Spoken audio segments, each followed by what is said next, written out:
Just over a little bit, ma'am. Good afternoon, everybody. Beautiful day, huh? Nice weather.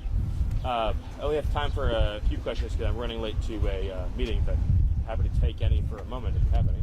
I think you were first. What do you make of the senator's conversation with Rico Garcia? What's your response? I'm almost at a loss for words for how outrageous it is. Here's an individual, the man who has been deported to his home country of El Salvador, who has been repeatedly documented by multiple federal and state authorities to be a member of MS-13, one of the most violent and ruthless criminal organizations on planet Earth, which is now a designated foreign terrorist organization, and an individual who has been incredibly implicated in human smuggling and human trafficking, an individual who is a documented woman beater, somebody who has viciously assaulted a woman in ways that shock the human conscience. That is who the Democrat Party is going to provide aid, solace, and comfort to, not to Senator Van Hollen's own constituents, like the Morin family. Rachel Morin was viciously beaten, brutally raped, and murdered, and her mother never even got a phone call from Senator Van Hollen. Or Kayla Hamilton, a young girl who was attacked in a public restaurant, raped in the bathroom, and beaten to death and murdered by an illegal alien that Joe Biden set free into the country.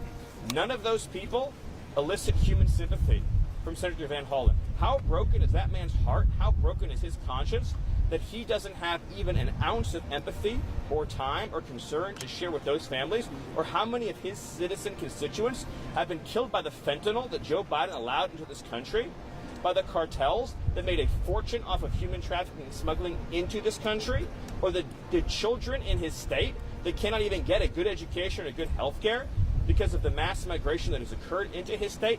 None of that concerns him in the least. You know, his heart is reserved for an illegal alien who's a member of a foreign terrorist organization. I'm beyond appalled. Stephen, can you confirm if the head of the IRS was removed from his position in that? I don't have any update on the IRS right now, but as soon as you have one, we'll get it to you. Any other questions? What about your own what can you foresee? What do you foresee happening? Well, the president's been very, very clear in his criticisms and disappointment, and he said it perfectly. Nothing to add to what the president said on that important subject. Mr. Miller, Letitia James says the allegations against her are nothing more than a revenge tour by the Trump administration. What's your response? My response is that Letitia James is one of the most corrupt, shameless individuals ever to hold public office. She's guilty not only of those crimes, but of countless more crimes by using and abusing her public office to try to persecute an innocent man, depriving him of his rights, engaging in a conspiracy to obstruct our election, and to overthrow our democratic processes and procedures. She is guilty of multiple significant serial criminal violations. Mr. Miller, Yes. has the administration had any conversations with President Bukele to potentially move Garcia to another country, since that seems to be the issue at large? The President of the United States brought Bukele here. You all heard from him himself. His view is that this foreign terrorist is a citizen and subject of El Salvador, and Bukele's view is that it is his decision as the president of El Salvador what happens with his own citizens who are lawfully residing in his country, who've been returned to his country. And so I have nothing to add to the subject of what El Salvador wishes to do with one of its own citizens, but it's important to note that the gang that the deported individual claimed previously that he was going to be persecuted by in El Salvador no longer exists. It does not exist in El Salvador. The 18th Street gang does not exist in El Salvador. So that fake pretense for not wanting to be deported has been completely removed and remedied and no longer exists as a matter of law or reality. I want to tell you one story while you're all here that I think is very important to illustrate for you the genuine evil of the last administration's immigration policies that, for whatever reason, our corporate press in this country never really cared to cover, and certainly elicited no outrage, no emotion from this country's political and ruling elite. But this, by the way, this is not an isolated incident. This is the kind of thing that we discover not only every day, but every hour. It just illustrates how inhuman the policies were of the previous administration and how many thousands of lives we are saving by upholding and enforcing our laws. So there was a 14-year-old girl that we discovered who was trafficked across the border in the previous administration, stolen from her family in her home country. The Biden administration made no attempt to return her to her home country or to return her to her family in her home country or to reunify her in any way with her family in her home country. Instead, they resettled her in the United States with a so-called sponsor. That so-called sponsor, all funded by our taxpayers, this entire procedure funded by taxpayers, that so-called sponsor was himself an illegal alien. So subject to himself removal and deportation. Again, the Biden administration did not deport the sponsor, but handed the girl over to the sponsor. The sponsor claimed to be that girl's brother. He was not, in fact, her brother. The Biden administration, of course, did not attempt to verify this in any way, shape, or form, as they did not for the hundreds of thousands of minors that were placed in the hands of illegal aliens. They know they were being lied to. They didn't care they were being lied to. This individual was an illegal alien who had no familial relation with this young girl. What happened next will not surprise you, although it will sadden you. He raped the 14-year-old girl and impregnated her. So the Biden administration took a young girl, took her away from her family, brought her into the United States, resettled her with an illegal alien, 26-year-old adult male, subjected her to rape and what anyone would describe as torture. So the young girl was tortured and raped and impregnated as a result of the choices made by the Biden administration. When this case was brought to the Biden administration for prosecution, they turned it down and did not even prosecute the case. So it's evil on top of evil on top of evil. And I am not interested in moral lectures from anyone in this country, whether they be in the media or the Democrat Party or in the corporate press, about immigration policy when the left has been complicit in the greatest crimes against humanity that we have seen in God knows how many years in this country. A system that has turned human beings into fodder for the cartels and participated in the mass rape and exploitation of children and the mass murder of Americans. That's what we're fighting against, that level of evil and depravity. And if you are weak or soft or passive in the face of evil, then you will be conquered by it. And this country will be conquered by it. And we will not be a free country anymore or a safe country. We'll be a country ruled by cartels and gangs and terrorists. That's the stakes.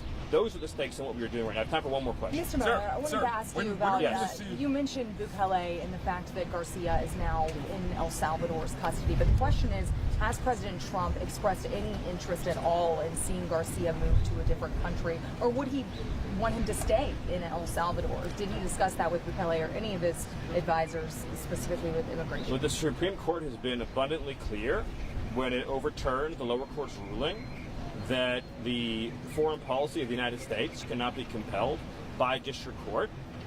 The view of our administration has been very clear and consistent that this man is a subject and citizen of El Salvador, and El Salvador, as a sovereign country, has informed us repeatedly and publicly that it is their desire and intention to retain custody of him. And of course, we as a U.S. government cannot forcibly retrieve him against the wishes of El Salvador. Of course, again, as we discussed at some length in these settings, if we were to forcibly retrieve him, the irony would be is that because he's here illegally and has a deportation order, he would simply be deported the second time back to El Salvador because the withholding order that has been so much discussed is no longer valid or enforced because he's a member of a foreign terrorist organization and because the fake claim that he completely fabricated about being persecuted by a rival gang no longer exists. The gang itself no longer exists in the country.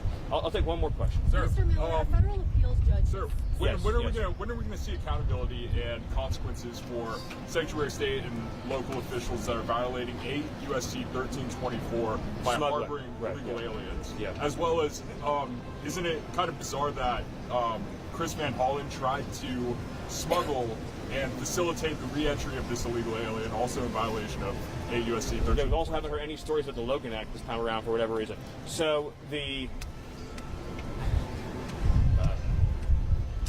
a great question. Thank you. And a knowledgeable question. I don't get a lot of questions around here where people are citing the Immigration and Nationality Act. So that's great.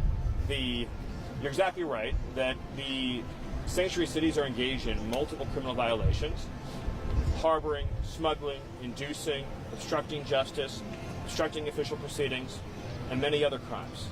And this is something that the Department of Justice is taking a very hard look at. I will just say that it is my view, the view of this administration, that these cities are engaged in systemic criminal violations, and that they are engaged in a scheme to nullify and obstruct the duly enacted laws of the United States of America. And I would again note, when we talk about morality, talk about decency, sanctuary cities shield criminal illegal aliens from removal. We repeatedly go into communities and arrest illegal aliens who were previously in custody, that they refused to turn over, that were sent back onto the street, that have subsequently raped or abused a child. I just want you to think about that for a second. You have sanctuary cities like Los Angeles, like Boston, like Chicago, where illegal aliens will be booked, arrested, placed into city or state custody, charged with serious crimes. ICE will ask them to be turned over for deportation. They will willfully release them back onto the street, obstructing federal law enforcement, doing so at a time and place of their choosing, making sure that we don't know where and when they will be set free. And then those illegal aliens will go out and take someone's son or someone's daughter and abuse and rape them. This is, the word scandal doesn't even come close to describing the enormity of the evil that we are talking about with these policies. About repeatedly subjecting citizens on purpose, deliberately, with malice aforethought, to crimes against them and their families by individuals who by law shall be removed from this country.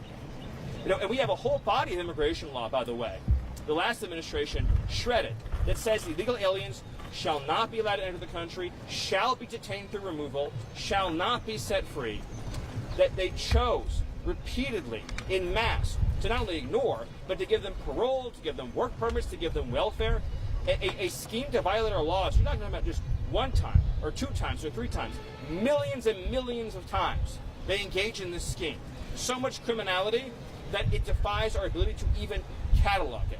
And the wages of that, the destruction that created, can only be measured in the tears of all the moms and dads whose kids are now dead, whether they're dead by drugs or dead by crime. And that doesn't even measure the impacts on our education system. I mean, we always talk about how low our test scores in this country, and no one ever talks about the fact that we have a completely open border until Donald Trump with the world, flooding our schools with students who are not even literate in the language in the countries from which they came. Destroyed our education system, destroyed our infrastructure, destroyed our healthcare system. Where do Americans go to get their cities back? Where do they go to get their lives back? Where do they go to get their lost income? How many small businesses have been closed over the years because they were competing with illegal labor? How many lives and dreams have been destroyed? The other side on this debate, this isn't a debate between two reasonable points of view. It's a debate between a political party led by Donald Trump that believes in nationhood, that believes in sovereignty, that believes in the idea that there is such a thing as citizenship and it's sacred, and a party that is literally waging war against the very idea of nationhood. And as far as they're concerned, every single American citizen who's hurt or killed as a result is acceptable collateral damage. Well, it's not acceptable to Donald Trump, and we're shutting it down, and we'll